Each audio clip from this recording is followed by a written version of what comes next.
Selamat siang, hari ini saya mau menjelaskan problema kontaminasi dalam oksihidrogen generator dalam kegiatan elektrolisis. Elektrolisis adalah kegiatan mengubah air H2O dipecah menjadi H2 dan O2. Cara memecahnya adalah dengan air tersebut disetrum. Di alat ini menggunakan kira-kira 12,3 volt DC. Nah, 12,3 volt itu di sini pakai susunan 13 plat minus plat netral 5 kali plus plat netral 5 kali minus. Jadi, dari kutub positif ke kutub negatif terjadi loncatan sebanyak 6 kali. Jadi jarak antar plat adalah 2 volt. Seperti di aki mobil, jaraknya juga 2 volt, jarak idealnya. Nah, dalam kegiatan elektrolisis ini terjadi electroplating dan ada reaksi antara air dan elektrolit dengan jenis plat yang digunakan sebagai katoda dan anodanya. Biasanya yang terjadi dari kutub ketika suatu dua buah plat disetrum di dalam air, maka terjadi perpindahan dari kutub positif ke kutub negatif. Jadi kutub positifnya akan ada yang rontok dari kutub positif dan akan menempel di kutub negatif. Sehingga lama-lama di kutub negatif itu akan banyak kotoran, kotoran itu belum tentu plat ya, bisa juga hasil reaksi kimia antara cairan dengan platnya. Jadi sangat tergantung jenis plat yang digunakan. Problemanya kalau mau platnya sangat bagus, kontaminasi sangat minim, harus pakai platina. Platina terlalu mahal. Dan kalau platinanya tipis sekali, dilapis saja, ya lama-lama rontok platinanya juga. Jadi di dalam alat oksihidrogen generator yang saya rancang ini, solusi saya adalah bukan dengan meniadakan kontaminasi yang menempel pada kutub negatif, tapi kontaminasinya, sebentar saya tunjukkan ya, kontaminasinya tetap ada di plat. Ini kan kelihatan tuh menempel di plat kontaminasinya. Lalu setelah kontaminasi menempel, lama-lama kemampuan plat untuk mengantarkan listrik menurun. Lalu apa yang saya lakukan? Kutub positif saya jadikan negatif, kutub negatif saya jadikan positif. Tinggal saya rubah kabel DC-nya plus jadi min dan min jadi plus. Lalu yang terjadi, kotoran ini akan rontok. Rontok tidak sekaligus rontok. Jadi kalau saya pakai misalnya tadinya udah pakai sebulan, lalu saya balik kutubnya dan saya nyalakan lagi sebulan, dia akan rontok sedikit demi sedikit. Kotorannya dari yang tadinya kutub negatif dijadikan kutub positif. Lalu kotoran itu karena berat, kotoran itu akan tidak terbawa air, tidak bercampur, dia akan mengendap di bawah. Ini kelihatan ada kotorannya, warna agak coklat keemasan. Dia mengendap di dasar tabung. Dia tidak ikut terbawa air ke atas. Nah, setelah kotoran ini copot, dia akan turun ke dasar tabung karena berat. Lalu, oke, kita nyalakan dulu alatnya. Ini kita lihat ya, kontaminasi sama gasnya bedanya apa. Saya coba kasih lihat di sini. Ini saya kasih lampu supaya terang. Nah, situ ada yang seperti air keruh. Air keruh itu adalah kontaminasi. Sedangkan gelembung yang langsung naik ke atas itu adalah gas. Gas oksigen 33% dan gas hidrogen 66%. Gas oksigen dan hidrogen tidak berbau dan tidak berasa, sifatnya kering dan dia dasarnya terpisah dengan uap air, dia akan langsung ke atas. Sedangkan kabut kontaminasi dia akan larut ke air dan jika terbawa dia akan berbentuk uap seperti uap air. Dia terpisah dengan gas. Nah, kita lihat kontaminasinya ya masih mengendap di bawah karena berat. Sehingga alat ini tetap saya gunakan untuk dihirup 6 jam sehari, saya gunakan sendiri. saya tidak khawatir karena kontaminasinya semua mengendap ke bawah. Jadi kontaminasi yang dari platnya, karena kutub saya balik pelan-pelan rontok, dia mengendap di bawah. Sambil pelan-pelan rontok tentu kutub negatif yang baru yang tadinya kutub positif akan timbul kotoran juga di sana. Dan nanti saya balik lagi akan rontok lagi ke bawah sini. Kotorannya akan numpuk lagi di bawah sini, tidak ikut terbawah. Nah, yang jadi masalah adalah di sini kan ada gas. Kalau gasnya tidak ada masalah, itu oksigen dan hidrogen murni. Tapi yang seperti kabut ini adalah nanti dia akan terbawa dalam bentuk uap air, seperti uap air. Nah, sekarang kita lihat ya uap airnya seperti apa.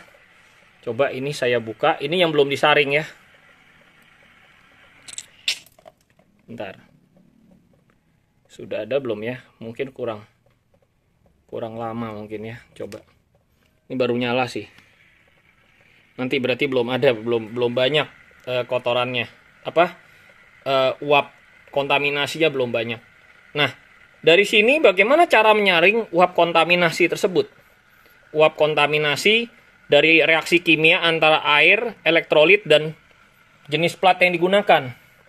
Cara menyaringnya harus dibuat gelembung yang sangat kecil gelembungnya. Jadi harus pakai nano bubbler. Jadi nano bubbler itu adalah plat keramik, lapisan keramik yang sangat tipis, lempengan keramik, bolongnya kecil-kecil, sehingga tekanannya rendah, tidak membebani dry cell plat ini yang ditahan karet ini kan, kalau dikasih tekanan bisa copot. Sehingga harapannya makin kecil gelembungnya, maka kontaminasi yang terbawa tadi bentuknya seperti uap air, itu akan bersentuhan dengan air.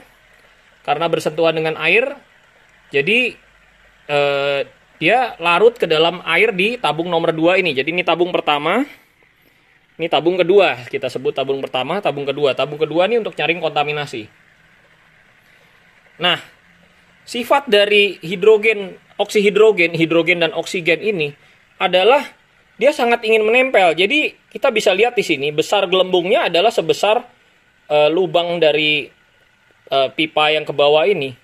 Kalau pipanya makin besar, gelembungnya makin besar. Nah, sehingga kontaminasi tidak akan tersaring dengan melewatkan gas oksigen dan hidrogen melalui air berkali-kali, kecuali dibikin gelembungnya sangat kecil. Jadi di sini saya menjelaskan bahwa ada kontaminasi, tapi kontaminasi itu bisa kita buat mengendap.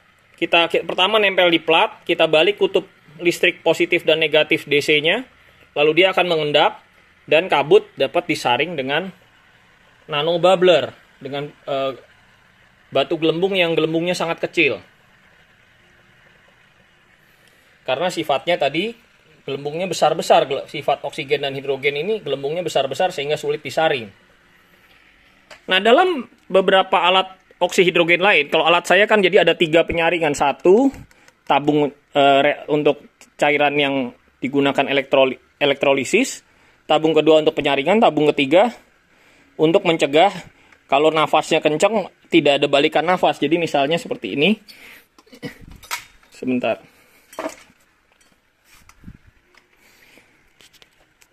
Kalau saya nafas, tarik nafas, buang nafas, ini kita bisa lihat. Buang nafas. Jadi ada balikan nafas. Itu saya khawatirkan bisa mengkontaminasi tabung cairan tabung 2. Jadi saya pasang tabung ini tiap ganti orang, ganti tabung atau dicuci air panas. Nah, dalam beberapa alat elektrolisis lain juga ada yang tiap berapa lama dipakai, meskipun sebagus apapun alatnya harus dicuci pakai citric acid. Nah, cuci pakai citric acid itu untuk merontokkan kotoran di sini. Jadi saya pribadi masih belum terlalu percaya bahwa ada alat untuk membuat gas oksigen atau hidrogen yang bisa murni tanpa kontaminasi terhadap air, terhadap cairannya. Seperti ini kan tabung ini lama-lama isinya kontaminasi, lama-lama pekat. Kalau tabung ini pekat dengan kontaminasi, dia sudah tidak bisa menyaring lagi di tabung 2 ini cairannya. Maka hasil gasnya akan ada bau. Karena oksigen dan hidrogen itu kalau murni tidak ada bau. Tapi kalau tidak murni akan timbul ada bau. Jadi tinggal air ini diganti air baru, urusan beres. Gasnya akan tidak ada bau lagi. Nah, jadi hati-hati kalau model saya kan saya terbuka begini, kebanyakan kan alat-alatnya tertutup ya. Kalau orang bikin atau jual alat oksihidrogen generator. Nah, kalau terjadi kontaminasinya sudah banyak, biasanya alatnya itu jadi loyo, jadi tidak bisa menghasilkan gas banyak. Makanya saya tidak berani minum airnya. Karena mau dibilang sebagus apapun, tetap namanya elektrolisis itu ada namanya electroplating dan ada reaksi kimia antara plat dan cairan. Jadi sementara ini saya selalu gunakan hanya untuk hirup. Kenapa? Kalau hirup, kalau ada kontaminasi maka ada bau, dan saya cukup sensitif terhadap bau. Kalau ada perubahan dari nggak ada bau jadi ada bau, berarti ada yang nggak beres. Tapi kalau minum, saya nggak tahu rasa air yang benar yang mana, rasa air yang kena kontaminasi yang mana. Jadi secara lambat laun jangka panjang bisa merusak organ. Itu aja. Sekian. Nah, ini kita lihat ya. Masih, di ini kotorannya masih mengendap di bawah. Kotoran yang rontok dari plat karena kutubnya dibalik tadi, yang kutub positif dan negatif dibalik. Oke, sekarang kita coba lihat udah ada kabut kontaminasinya nggak ya?